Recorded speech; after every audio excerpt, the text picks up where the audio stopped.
Hello all welcome to our channel.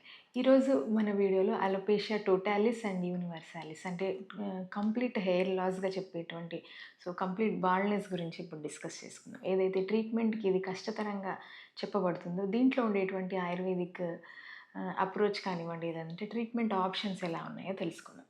నేను మీ doctor Kanchana Lakshmi, KR herbs Ayurveda clinic Panjagutta. ఈ alopecia totalis కండిషన్‌లో మనకు total complete loss of hair అనేది చూస్తూ ఉంటాము. ఇదొక ఆటోఇమ్యూన్ కండిషన్‌గా చెప్పుకోవచ్చు. మెయిన్ కాజెస్ చూసుకుంటున్నట్టయితే గనక ఈ ఈ ఏదైతే జెనెటిక్ ప్రిడిస్పోజిషన్ అంటామో అది, కొన్ని రకాల ఎన్విరాన్మెంటల్ ఫ్యాక్టర్స్ మరియు ఇమ్యూన్ సిస్టమ్ సరిగ్గా లేకపోవడం అంటే ఆటో ఇమ్యూనిటీ, ఇవన్నీ గూడా మనకు కారణాలుగా చెప్పుకోవచ్చు. ఇది ఎక్కువగా ఒక్కొక్కసారి చిన్న పిల్లల్లో గూడా చూడడం జరుగుతుంది ఈ కండిషన్. ఎక్కువగా అంటే అబోవ్ 40 ఇయర్స్ మేల్స్‌లో ఎక్కువగా చూస్తూ ఉంటాం. ఇది ప్రోగ్రెస్ అయినప్పుడు అలోపేషియా టోటాలిస్, అలోపేషియా యూనివర్సాలిస్‌గా మారుతూ ఉంటుంది. మొదటగా అలోపేషియా ఏరియేటా అంటే చిన్న చిన్న స్మాల్ బాల్డ్ ప్యాచెస్‌గా డెవలప్ అయినప్పటికిని ఇది ప్రోగ్రెస్ అవుతూ టోటల్ బాల్డ్‌గా తయారవుతుంది.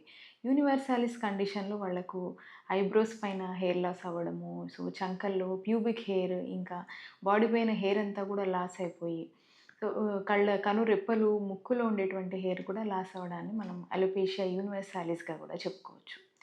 ఇవన్నీ కండిషన్స్ చూసుకున్నట్టయితే గనక ముఖ్య కారణం ఆటో ఇమ్యూన్ ట్రిగ్గర్‌గానే చెప్పొచ్చు. యూనివర్సాలిస్ కండిషన్‌లో వీళ్ళకు ఈ బాడీ హెయిర్ లాస్ అవ్వడం, ముఖ్యంగా తలపైన టోటల్ లాస్ ఉండడం వీళ్ళకు సన్ బర్న్ ఛాన్సెస్ ఎక్కువుంటాయి. స్కిన్ క్యాన్సర్స్ రావడానికి ఎక్కువ ఛాన్స్ ఉంటాయి. ఐ లాషెస్ వెళ్ళిపోవడం వల్ల ఐస్‌లో డెబ్రిస్ ఉండిపోవడము, నోస్‌లో డెబ్రిస్ ఉండిపోవడం, ఇవన్నీ కూడా వీళ్ళకు ఉండేటువంటి ఇబ్బందులుగా మనం చెప్పుకోవచ్చు.